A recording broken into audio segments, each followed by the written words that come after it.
All right, Danielle, episode 21, and it is Life Path 3 this time around. And they are the expressive, truth-telling energy is what their role is. They have a lot of energy, they have a lot of creative, but the struggle there with Life Path 3 is they really don't get to that finish line and deliver. So this interesting fun fact about Life Path 3. Well, next episode, we're Life Path 4, which is mine, which is the builder. So I'm excited about that. How do I determine what my life path is? Oh, you just add, like when you look at your birth date, you add Month, day, your numbers year? together and then whatever comes out. So your date, month, year all together, which is your life path. Okay. Yeah. Like Caleb's a 5. He's new beginnings. I'm 4. I'm So the you do builder. like my birth month is 12. So I add those two together as 3, then the date, and then the year. Yep. You got it. But make sure you do the entire like 19, you know. Yeah. Oh, okay. Got it. All right. I will work on that. So 1 I, plus I 9 can't do plus. that math in my head at the moment. I'm interested to see. Did we already cover Yeah. it? I didn't do No, the I math. don't. Yeah, maybe we did. I don't know. I'll figure it out. All right, sounds good. So in episode 20, we talked about collaborations, strategy, the dance of being seen, but staying soft, that voice out there. We're going to talk a little bit more about the voice and also your reputation in the workplace and what that looks like and what are you known for. We talked about this on one of the other episodes where I would always ask people on my team and say, so what was your first impression of me? And then we got that. I talked about the one answer when I was looking at the other screen and just interesting to know that. And then also Right. with people that you've worked with, like, how do they perceive you based on how you show up? There's always a reputation that comes out of that. Mhm. So we'll talk a little bit about that as well. So Just to quote Taylor Swift, there will be no explanation. There will only be reputation. that's right. That's right. That's what you're left with. And you know what is interesting is I had this conversation with, some of our other worksties along the way. And they were shocked to learn, like, they were known as, like, one said she was not a troublemaker, right? But she was a disruptor and she would speak up. So, oh, they used the word aggressive about her. And it's Well, all, they would say that about a woman, but a man, it would probably be like he was challenging or assertive. yeah, It would have a positive aspect to it. yeah. I think the way that you show up too, based on what you're doing within that organization, looks a little bit differently. I can True. say when I'm in recovery and build mode and optimizing teams and moving them forward and looking at technology and people and processes, and there's a different way that you have to show up versus if you're in an organization and you have the opportunity where you're running a business and you're really just mentoring and guiding and doing those things, you're going to pull out different aspects of yourself. And I was thinking about this earlier a lot actually, and saying there's also times where you evolve and you do show up differently based on maybe learnings, things of that nature. I think there's some innate things in your character just overall as a leader, as someone I know there are. If I think about people throughout the years over the last 25 years, they're going to be disruptors. They're going to speak up. They're going to be that person that pushes the status quo and moves forward. There's going to be some that work against. Right, and that's in their nature too because they don't like change. So I think it's really important to reflect on your reputation. And this is one of the topics that you brought to the table, so I'm excited to talk about it. Great. What do you think about reputation? Like if you were to say, who is Danielle at work? And what do you think your reputation is? I think it depends on the role that I've been in and then the people that I've worked with.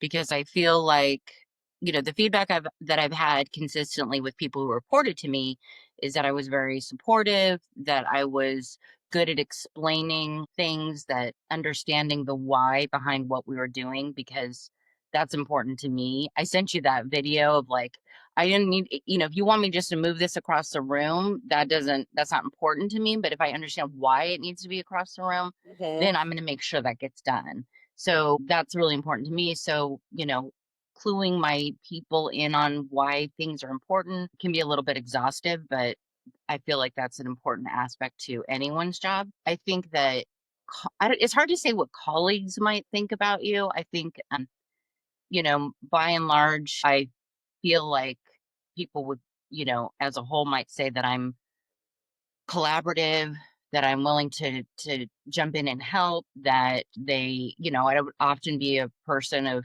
contact, just, hey, do you know what this is? Because maybe I'd been there for a while, or I talk to a lot of people, so I would kind of know inherently where to go, or I might have a good idea. Leaders, that really depended on the leader, because if Right. I felt like I was too challenging to them or to what they had in mind, you know, anytime I would get a new leader, I would always, basically come open arms, like, okay, let's figure this out. I'm here to help support you. What do you think we should do here? And then provide my recommendations as they asked for it, or if I knew inherently like, "Oh, no, we can't do that, and here's why," I would speak up and say it. So, everybody takes those things differently. Sometimes I feel like I might have been perceived as a little bit too negative in some ways, but only because I'm get very passionate about what I do, and I want to make sure that the company's successful. And so I don't want to ever have my name associated with something that I know may fail. Even if it doesn't, like, just to like, hey, just FYI, we should be aware of this before we make a move. And just so we kind of like scope that out. Okay, that's not going to really be an issue. Okay, I said my piece, let's move on. So, but that can be considered challenging too. So, I don't Yeah. know. I think there's a difference, when I hear sometimes people's perception of me, like, oh, wow, that's a powerhouse. How did you get her? And I'm like, oh, really? Or if I have a new team and someone's really intimidated based on they don't know much about me, they just know what I've done. And I think as I built my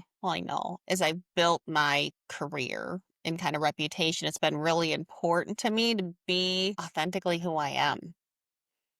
And that being a point, being a piece of it and that carrying through from, to what I post on LinkedIn to how I operate internally. The one thing that I go on is trust and integrity and doing the right thing and doing right by the people around you and the organization that you're servicing and making sure that there's a place and a path to grow. But then I know, like, if you're looking externally, or maybe there's something that if I think about one of the last places I've been where I called something out to your point, and it was something that wasn't right within the business. We were servicing something. There was another group that kind of came in behind the scenes and started servicing, saw it. I was the person raising up the flagpole to say, we're cutting Right. ourselves out. We're reducing margins. It doesn't make sense because this business could actually service this business. And then there was these things, internally that were talked about, or, oh no, we weren't doing that. I see the ad out there. I see you're doing these things. So I think on that side of it, so someone who maybe had dealt with that form of me or saying this isn't right by what we're supposed to be doing holistically would see me as a little bit more controversial. Was that the right word? I don't know. Yeah, no, I think that's right. And I can see that in what you've done, and in myself too, because I think that we've all worked with people who kind of, go along to get along and don't ever Mhm. sort of raise their head up. They're just kind of heads down. And that's fine in a lot of situations. We all need those people to do certain tasks. But I think if you're trying to be a leader and if you're trying to affect change, especially if you're a woman, there's like a balance that has to happen. Because, like I said, if you said that,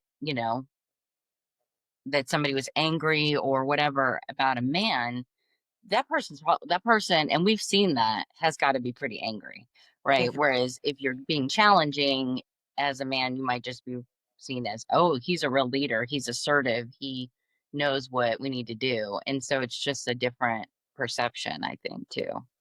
Yeah. When you think about also how people show up every day, there's people that I look at, I'm like, I would work with this person all day.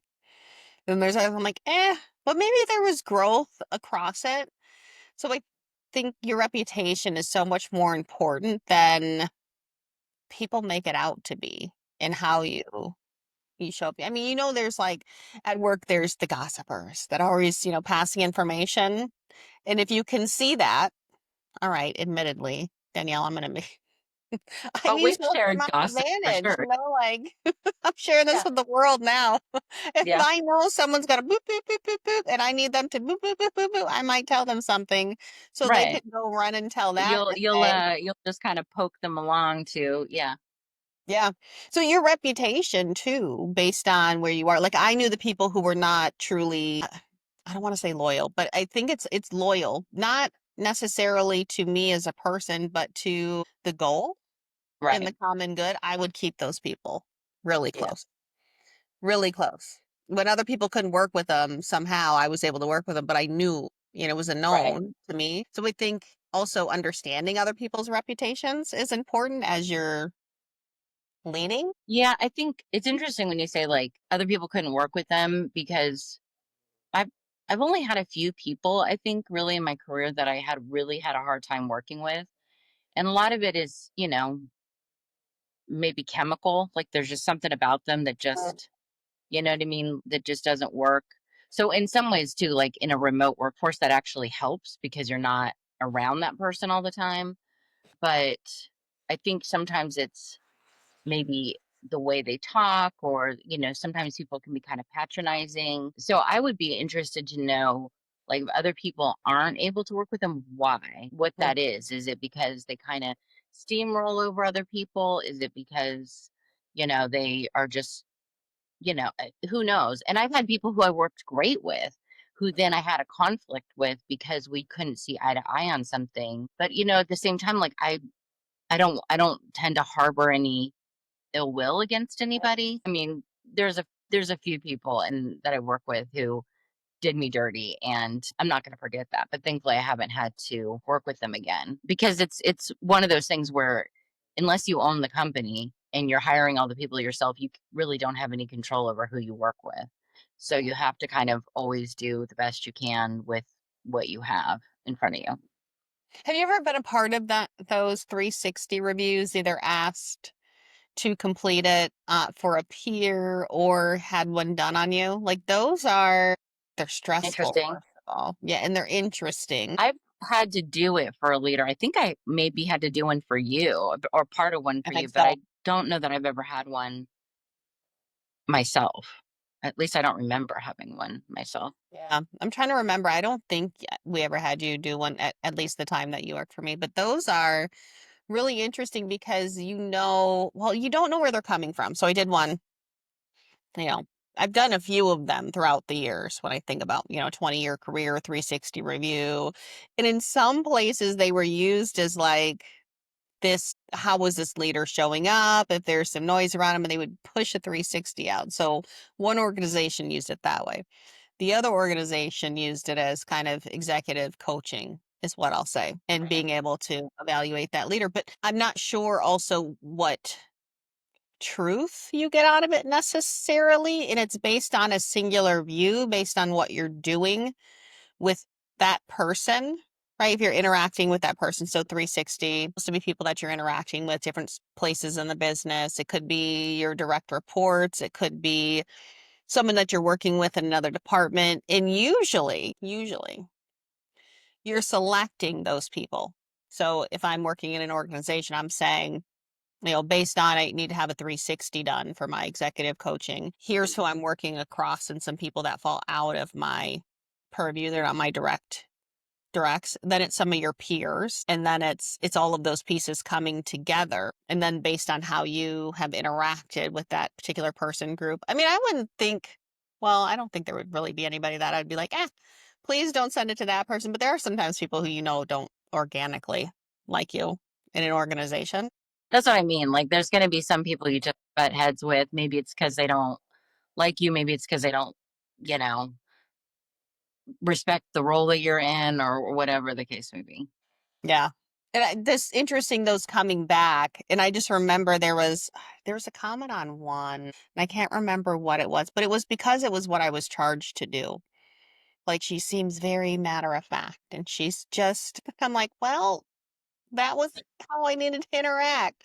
So I think there's also these things that come in as noise when you think about your reputation at work, and you have to be able to discern and decipher for yourself because you can fundamentally, based on feedback or what you feel is perception, or if you start to ask people, which I always recommend asking, to say, what was your first impression of me? You'd be surprised what you get. You could really become a different person when who you were or who you are is good enough and you just need to enhance certain things about yourself. Mhm. So it can also be a misguidance, I feel like. I agree with that. And I think a lot of people just aren't open to that at all. They tend to be very, I mean, whenever anybody's saying something about you, good, bad, or indifferent, it's going to have an impact on you. You're going to feel a certain type of way about it. But I think if, we can all kind of just like go, okay, this is their perception. It's not necessarily the truth, so how can I, any feedback? Oh, well, I felt like they were dismissive, whatever. And then you kind of have to look at, okay, what were my interactions with them? And was I really distracted? Was it just like a spontaneous call and I was trying to get something else done? And so maybe the person perceived it as me being dismissive. There's a lot of reasons why people might read you a certain way, especially if they haven't had a long period of time to work with you. Hmm. I really think also, and I'm thinking about this now, but feel like I did this organically and you do this organically when you're talking to people or, asking them questions. Like after you even leave somewhere and you stay connected to someone, understanding what from their seat maybe your reputation is or how you show up, and really not and you take what's good, right? And I always said this to the kids growing up, and Caleb especially. You listen and then you throw away what is garbage and you take in what can actually make a difference or help you or is truth, because in every interaction, I'll say, there is some piece of truth, even if it's small. Sometimes it's someone's own limitation that's saying, oh, I don't think you could do this or you could do that or whatever it is. Don't take those on, but hear what someone is saying and discard what you don't need and discard what is their self limitation and maybe their opinion that doesn't hold any really validity, but then take what you can recognize and, apply those pieces of it, or what can you use or what can you not use, that Is better. conversation. But I feel like even asking to say, what was the experience? Because there's also been people where I'm like, I don't know if we had a good relationship or not based on what we had to maybe what I had to do. And it's not what I think in my mind either. Like it's much better than what I think Right. in my mind based on how I show up, but I'm so self-critical and overthinking, and I think a lot of people are that way, especially if you have ADHD. I mean, this mind is ridiculous. I Oh, am. I know. I feel it. No one needs to tell me anything. I've done beat myself up 20 ways to Sunday. We are our own worst critic for sure. Yes, For yes. sure. Yeah, like I don't need any criticism really from the outside because I've done it and I've thought about, and it's funny because Right in here. I got it yes, yep. right up here. And I'll share like with Rashard, like I'll share my internal thoughts external. He's like, does your mind really work like that? I'm like, that's what it is. I'm Pisces sun, Virgo moon. It's at the top and bottom. So I'm always arguing with myself on the inside or debating it or overthinking it. So it's just a Right. constant, there's no way to stop it. It just Right. And happens. then you add in like, you know, traumas that you've had in your life. You put in like, I know never really thought of myself as a people pleaser, but I Mm, realize now, kind of in hindsight, how much of a people pleaser I have been throughout my life, and that I'm kind of working to kind of like manage that better. I mean, I don't think it's necessarily a bad thing, but it can be destructive to you, yes. to your own peace of mind. So I kind of realized like, oh, I was a people pleaser. And I know that comes from my childhood and, all that. So there's so many things that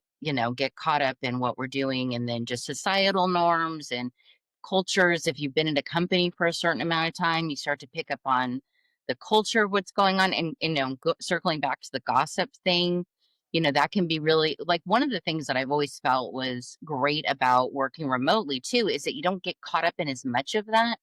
There Mm, definitely is that aspect. There's definitely, behind the scenes texting and messaging happening, but it's not as bad, I don't think, as when you kind of see when you're in an office where there's a lot of people and you kind of see cliques of people who go to coffee together all the time, or maybe go out for a smoke break, or who go to lunch. And there's a little bit of that, like, you don't see that when you're removed from the situation all the time. So, but that definitely, there's been people that I work with who are like, messaging me, like on Teams or, hey, do you have a minute to chat? Did you hear what happened with so and so? Or did you get the tea about the, and it's like, wait, what? What's happening? Like, what are you talking about? And then, and sometimes that's just like for your own peace of mind. Like, was that crazy what just happened? Especially if you're on a call, a team call, and something happens and you're like, was I the only one who thought that was nuts? Or was that really bonkers? I'll use my famous bonkers. I like that. So then in that case, sometimes you just need like, somebody to corroborate the situation. Hmm. Yeah, did that just happen? But I feel like too, working from home, I don't know if it's because I'm a listener.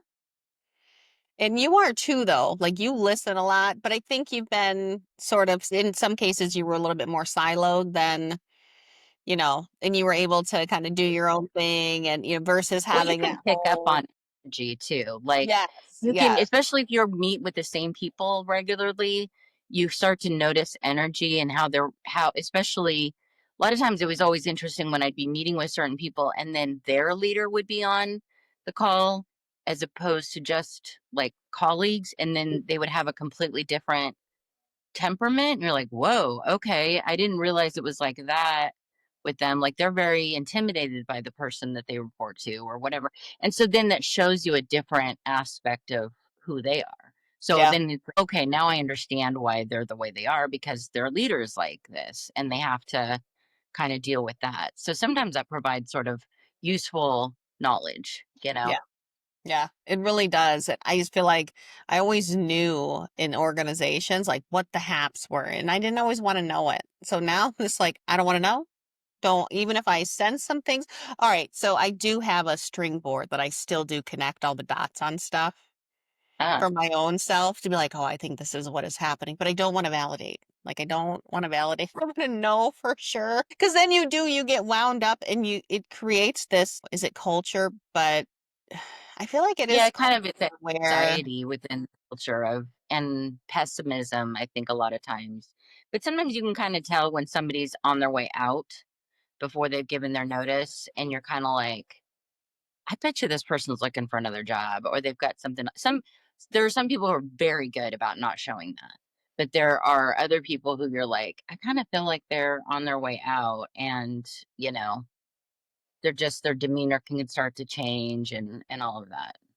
yeah, yeah, or they stop caring. Like at some point, some people get to the place, Right. where, no matter what I do, it's not really going to Right. matter. So they stop caring. But I think that all goes to your reputation because if you start and you go somewhere else, this world is so small. As big as it is, it is Crazy small. so small. And when I think about the industry that we've been in, staffing, recruiting, RPO, right? It's even smaller.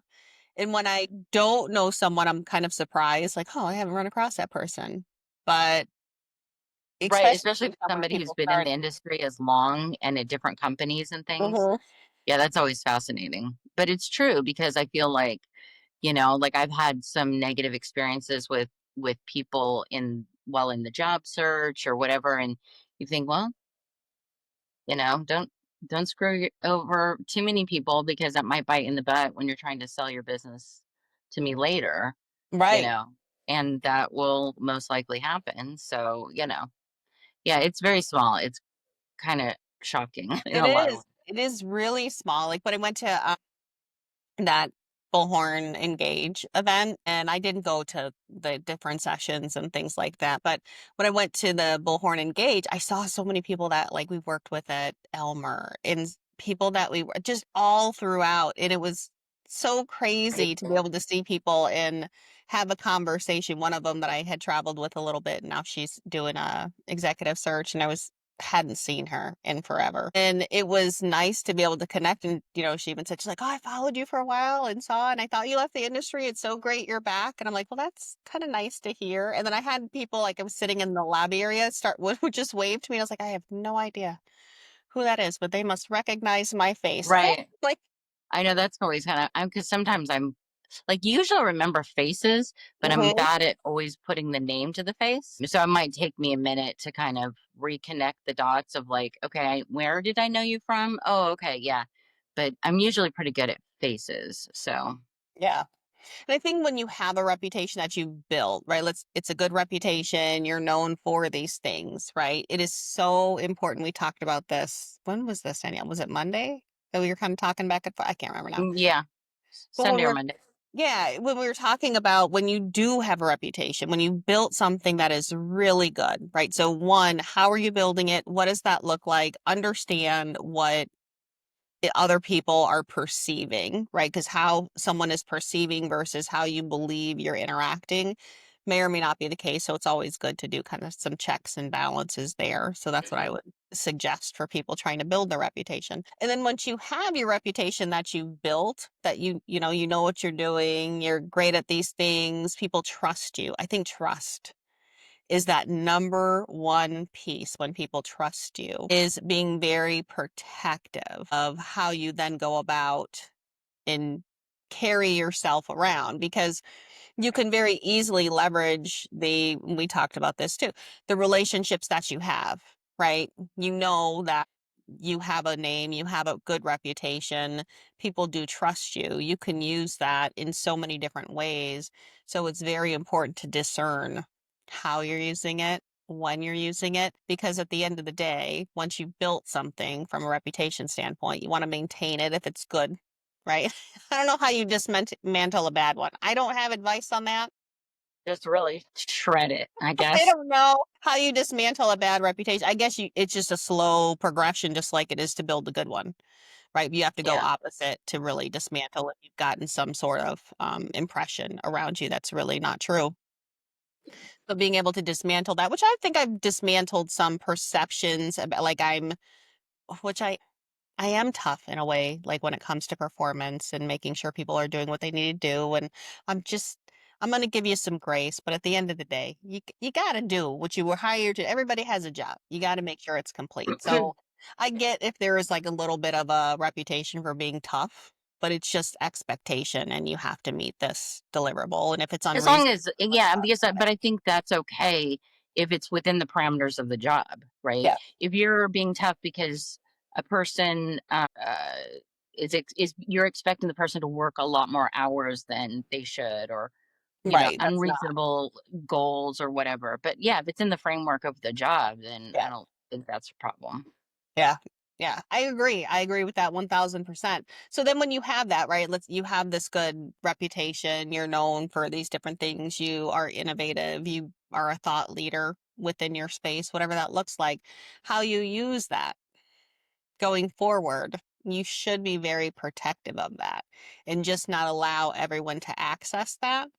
Like I always think about when I do, different readings or things of that nature where it says, you have to discern who gets access to you, and that goes no matter what you're doing, is that discernment. Because as we were talking about, when you are putting yourself out there, supporting something, no matter what it is, doesn't matter if it's a product or a whatever it might be, being able to discern, like when you get that, the influencers that are always, they have something new of the week or something new of the day, or, oh, this is why my skin looks great. And then all of a sudden, this is why my skin looks great. And this is why my hair looks great. And then all of a sudden, this is why my hair looks great. Oh, and this is why and how I lost all this weight. P.S. You were skinny always. You just puffed out and then sucked back in. Like you didn't really. like, That's that filter you've been using. Yeah. Right, like you didn't really change. Fundamentally, we know you just poked out your stomach. Like you lose trust and you lose buy-in. So that's what I would say. Your reputation is the one thing that you can and you can't control. I'll say there's some uncontrollables in reputation based on how you show up, but there are a lot of controllables and But and so it's the one thing you should really strive to protect. mhm, If I mean, I think there's, like I said, there's going to be people who you're just going to naturally clash with. And sometimes there's no amount of whatever you can do to get their respect or their warm and fuzzies about you. But, you have to also understand that, like, okay, I can't put my energy on that. I'm not going to win them over, but I'm just going to still continue to do a good job. And I found too that there's some people who, especially like in my personal life where they've been difficult for whatever reason, and I'm just super nice, just going Mhm. to be as nice as possible and kill them with kindness. And then it becomes harder for them to be rude to you. Or it's like if they're coming at you with a certain negative energy, and then you throw it back, then that becomes a challenge and then they can build upon it. But then Yeah. if you're like, whoa, hey, what can I do? Are you okay? Then they're like, crap, now what do I do? Yeah. So I completely agree. I think when you're thinking about your reputation, whether it's, how you show up to how you're utilizing what skills that you've gained, how you also allow people to shape you. When you think about that reputation to say, oh, you need to be a little bit more stern. Okay, well, now what does that mean? When you go and you do that, yeah, really take stock of what someone is telling you and how you change how you show up, because maybe it's not being in a like that aggressor, this is what I need you to do. Maybe it's being, hey, I need this deliverable and I need it by this date, right? And then you hold that person accountable to that. So also when others are guiding, or you hear something that you might need to be a little bit more this or a little bit more that, think about how you actually apply that, if it does need to be applied, because it's not how they show up, because they have their own reputation. It's how you decide to show up and how you kind of decipher that, discern it. yeah, I completely agree. Yeah, I think that's true too, because a lot of times we get caught up in, somebody tells you something, but their interpretation of what they're asking for is very different. And that can be with timelines. Hey, can you do this for me? The person who you're working or who's taking that might be like, oh, I got to drop everything and do this right now. And in your mind, you might be like, hey, if you can get this to me by the end of the week and it's Tuesday, that's totally different. So you have to kind of if you're in the recipient of that, and if you're the person who's delegating or asking of others to say, hey, I need this by a certain day. Is there going to be any issue? Especially if it's a tight turnaround, is there anything I can take off your plate to help get this done? And being more collaborative in that way. Because sometimes reputation can be negative because you're not thinking about that. You're not making allowances for people and providing clear guidelines and expectations. Yeah, I would agree. Or you can get a reputation for that, right? Man, she does not give any direction. You won't know. But then all of a sudden it's gonna come flying in and say, "Do you have that done yet?" So you better Right. make And you're sure you get like, into alignment. right. Yeah. No, and I've had that happen before. I remember I had a manager who I had just started working with. I'd been with the company for a few years, doing my job successfully, and met with her. And she was like, hey, can you write up, sort of like give me an overview of what you do and everything? And I did. And then when I met with her, she was like, well, this isn't at all what I wanted. And I was like, but this is like exactly what you told me. And I think there was more behind that than she was saying, but if I'd asked a lot, it like to me that was so direct. Like, Mhm. she wanted something else. Did you want this in slides? I think I just worded up like, worked it out as like a diagram or an outline and then kind of reviewed it. And because I'm like, well, how exhaustive do you want this to be? I can make a 20-slide presentation, but is that even necessary? Or do you want to just know the highlight reel? Right. And I think she wanted the 20-slide, you know, Th but I should have clarified, but still. Yeah, yeah. It's so hard when someone asks me what I do. I'm like, "A lot of Right. things." A lot I wouldn't even know how What to day? kinda write it down. I mean, I would if push came to shove, I can do it, but it's so hard to, even when you do so many different things and you're involved in so many different ways and your time is taken up in these different capacities, it is so hard to say, "This is It exactly really is, what I especially if do." they're like, well, what do you do? Like when you start your day, what's the first thing you do? I cry. That's the first no, I don't, like, well, I don't have a plan, like, unless I have some specific things that I have an agenda for or have certain meetings that I have to prepare for or whatever, I'm gonna, I'll check my emails, see what's going on, if there's anything I need to follow up on right away, and then try to get those done so that I can then move on to the bigger stuff. Or if there's something I have to get done first thing, then that's going to be the priority. But it's different every day, week to week, whatever is going on with the business, because we're not working in a accounting agency or something that's maybe more predictable in what your workflow is like. It's going to depend on what client needs what, and if they're having an issue, if there's a technology issue that I need to jump in and help solve, or a vendor that didn't get paid and they're going to turn us off and I got to go chase that or whatever. So, Mhm. it's sort of a little bit TBD, Yeah, and the only thing that someone can count on if they ask me what I do every day, it's open my eyes when I wake up. right? What happens I'm going to next? open my laptop and then Anyone's go from there. guess. Yeah. Yeah. All right. You want to stop there? Yeah, I think that's good. I think we All right. covered it. At episode 22, which is also my number, Danielle, that's my favorite number. I'm 222.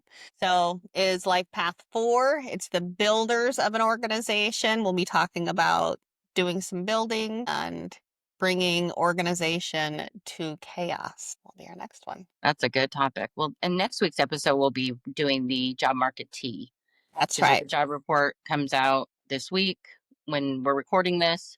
So the next episode after this will be that. That's right. All right. All right. Danielle, you want to close us out? Yeah. As usual, we've been sponsored by Social Jobs. Check them out to get your job socialized and out there. Be sure to follow, like, and subscribe. A lot of people I found out recently have been listening but not subscribing, because they tell me, "Oh, I really enjoy your podcast." Like, where's your subscription? Are you subscribed and getting the It's alerts? free. We're not charging at this point. Right, right. Eventually that will come. But yeah, like, subscribe, comment for reach. And there's a link in our show notes to buy us a coffee or check out Jennifer's skincare line, Ozreen. Until next time, bye.